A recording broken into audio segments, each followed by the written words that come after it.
Good morning students.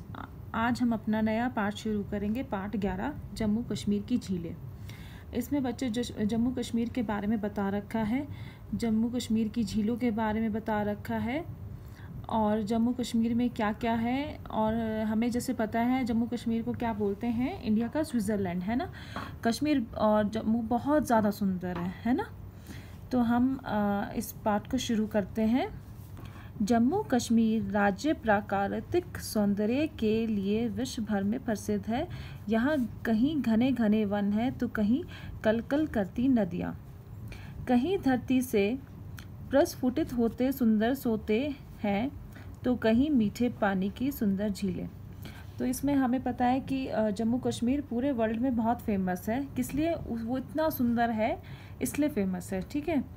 और क्या है इसमें, मतलब कहीं तो जंगल है, यहाँ बहुत सुंदर नदियाँ भी हैं, है ना। तो इसका जो झीलों का पानी है वो वो मीठा भी है ना। बहुत सुंदर झीलें हैं, जैसे झेलम होगी, हमें पता है ना, हमने देखा होगा। तो जम्मू कश्मीर में इतना सुंदर है, उसके सौंदर्य के बारे में बता रखा है। भूगोल शास्त्रियों का मत है कि कश्मीर घाटी पहले एक विशाल झील थी।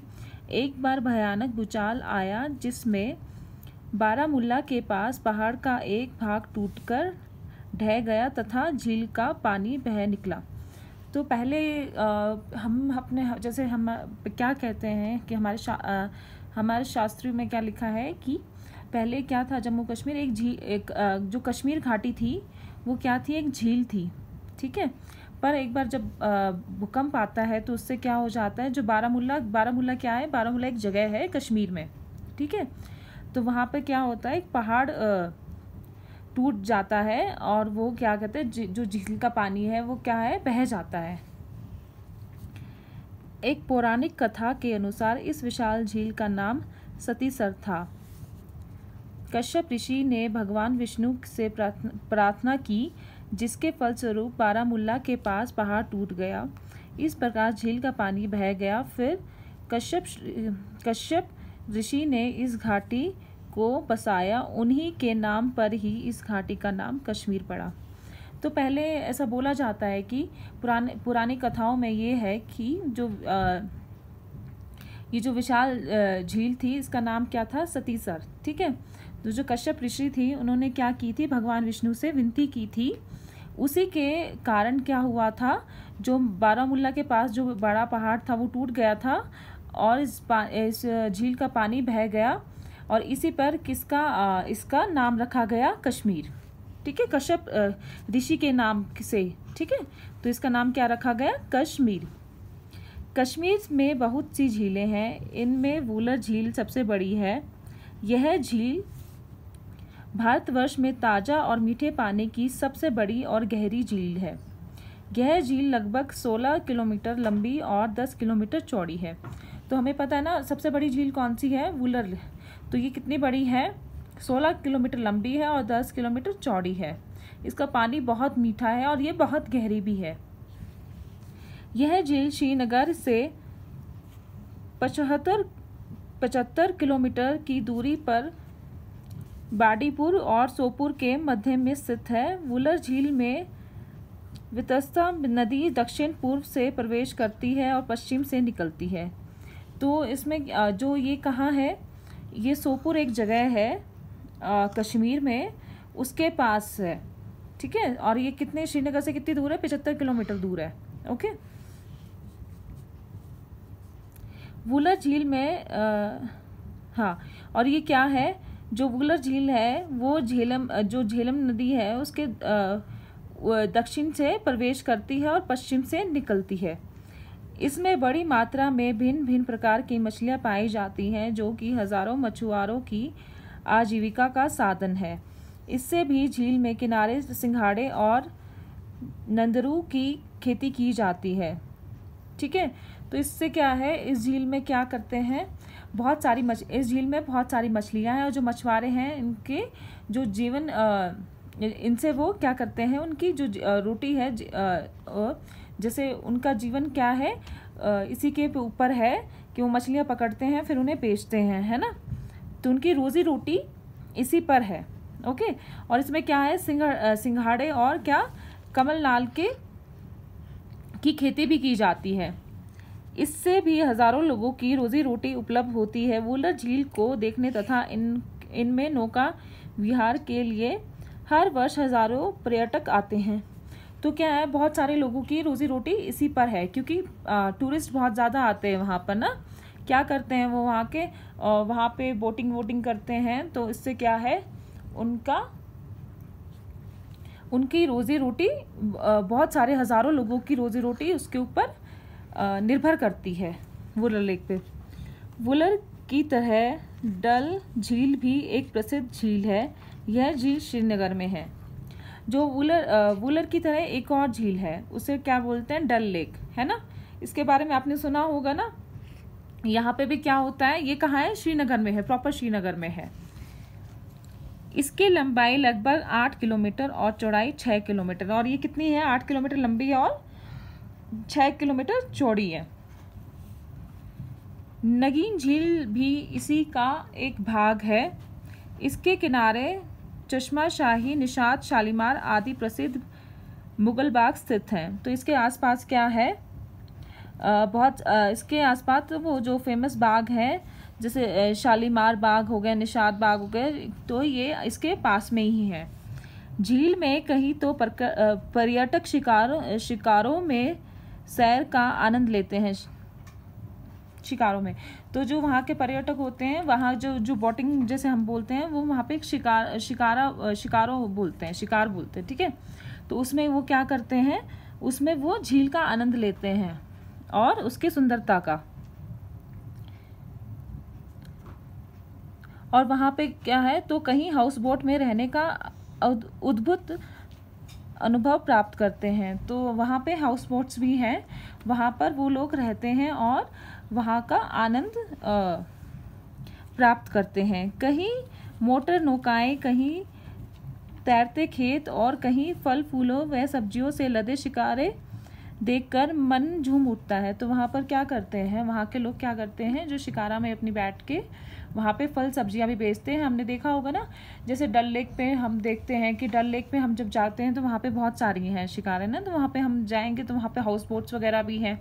वहाँ पर वो बहुत सारी चीज़ें भी बेचते हैं अपनी ना, जो कश्मीर के, जैसे शॉल भी बेचते हैं वो, और ज्वेलरी वगैरह, बहुत सारी चीज़ें होती हैं, और फल सब्जियाँ बहुत सारी।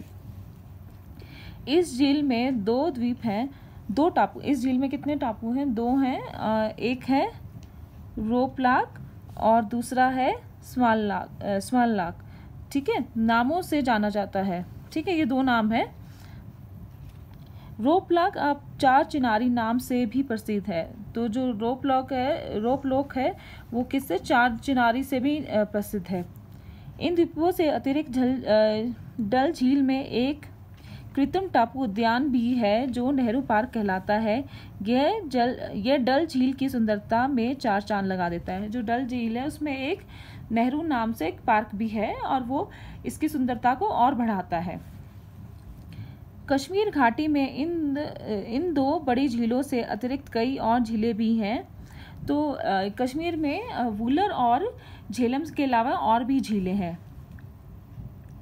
आंचर और मानचबल मैदानी झीलें हैं, जबकि गंगबल, आल्तपत्थर, नीलनाग, कौसरनाग, तुलियन, तारसर, मारसर, शेषनाग आदि हिमानियों से बनी पहाड़ी झीलें हैं। इनकी प्राकृतिक छटा देखते ही बनती है।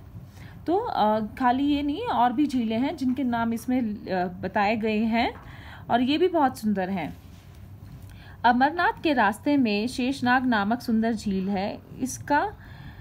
इसका दूधिया पानी तथा ग्लेशियर से सजी पर्वत श्रृंखला का दृश्य बड़ी ही मनमोहक है। प्रसिद्ध कासरनाग झील तो चिनार के पत्ते के आकार की ही दिखाई देती है। जो जब हम अमरनाथ जाते हैं तो उसके रास्ते में शेषनाग नामक की एक झील आती है, शेषनाग नाम की एक झील आती है। उसका पानी कैसा है, जैसे दूध नहीं होता, मिल्क होता है वैसा, ठीक है, और ग्लेशियर नहीं होता है, तो उससे वो क्या है, वहाँ पर ग्लेशियर से सजी हुई है, वो बहुत ज़्यादा सुंदर लगती है, जो मन को बहा लेती है, ठीक है। जो प्रसिद्ध कासरनाग झील है वो कैसी लगती है, उसकी शेप कैसे है, चिनार का पत्ता होता है वैसी। चिनार बहुत फेमस है ना कश्मीर में, तो उसके शेप की होती है वो। श्रीनगर से लगभग 30 किलोमीटर दूर मानसबल झील है, जो कि निर्मल और बहुत गहरी है। यह झील नौका विहार के लिए पर्यटकों के विशेष आकर्षण का केंद्र है। तो वहाँ पे एक और झील भी है, कितनी दूर है श्रीनगर से, 30 किलोमीटर दूर है लगभग, ठीक है। मानसबल झील बोलते हैं। वहाँ पर क्या कहते हैं, टूरिस्ट जाते हैं और अपना नौका में घूमते हैं और बहुत सुंदर है वो। शरद ऋतु में इस झील के रंगों का एक अद्भुत दृश्य बनता है। झील के चारों ओर किनारे के वृक्ष पीले रंग से पुत जाते हैं, पहाड़ियाँ भूरा आभरण धारण कर लेती है। नीले पानी में जब भी पूरी परछाइयाँ धुलती दिखाई देती हैं तो मानसबल की छटा देखते ही बनती है। तो इसका जब शरद ऋतु होती है तो ये झील बहुत ज़्यादा सुंदर लगती है। इसके अलग अलग रंग दिखाई देते हैं, ठीक है।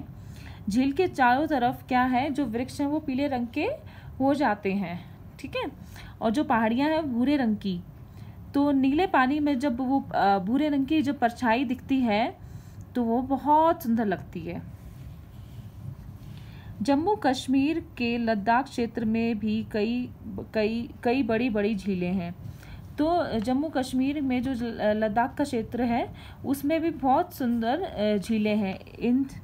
इनमें पेंगोंग त्सो, इसका तो हम सबने नाम सुना है ना, पेंगोंग त्सो कहाँ है, तांगसे के पास है ना।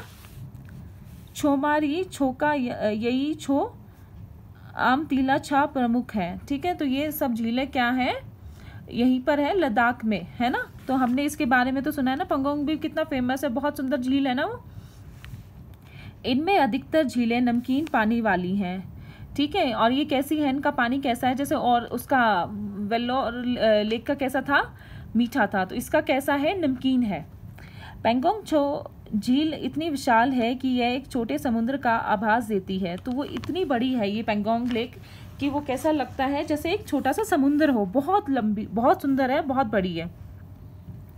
खारे पानी की यह झील चंगथंग के मैदानी क्षेत्र में है। झील के किनारे पर जैबरा तथा हिरन जैसे वन्य प्राणियों के झुंड घास चरते नजर आते हैं। तो ये क्या है, ये झील कितनी है, बहुत बड़ी है, बहुत विशाल है। और इसके आसपास क्या दिखाई पड़ते हैं हमें, ज़ेब्रा, है ना। तो वो क्या करते हैं, वो मतलब ज़ेब्रा या जैसे और भी जानवर क्या झुंड में क्या खाते, घास चरते हुए दिखाई पड़ते हैं। चारों ओर फैली हरी सीमा और झील का निर्मल जल अलौकिक दृश्य उपस्थित करता है। झील के तट पर खनिजे का अक्षय भंडार है, जिन्हें सदियों से पहाड़ों से पिघल कर बह आती बर्फीली नदियों से संचित करती रही है। तो यहाँ क्या है, जो पेंगोंग लेक है उसका पानी तो एक नमकीन है, ठीक है, और वो क्या है, बहुत सुंदर लगता है, ठीक है। पेंगोंग की तरह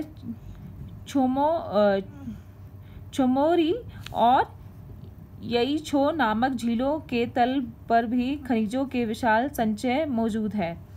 यई छो तथा अमतिला छो लद्दाख में ताज़ा पानी की बड़ी सुंदर झीलें हैं। तो ये क्या है, ये जो झीलें हैं ये भी बहुत बड़ी हैं और बहुत सुंदर दिखाई देती हैं, है ना। और इससे क्या है, हम इसका ताज़ा पानी पीते हैं ना। इनका प्राकृतिक सौंदर्य लद्दाख जाने वाली देशी विदेशी सैलानियों के लिए स्मरणीय होता है। तो जो भी जैसे यहाँ पे टूरिस्ट आते हैं वो लोग जरूर जाते हैं इन झीलों को देखने, है ना, हमें पता है ना। और वो इतना सुंदर लगता है कि वो सबका मन मोह लेता है।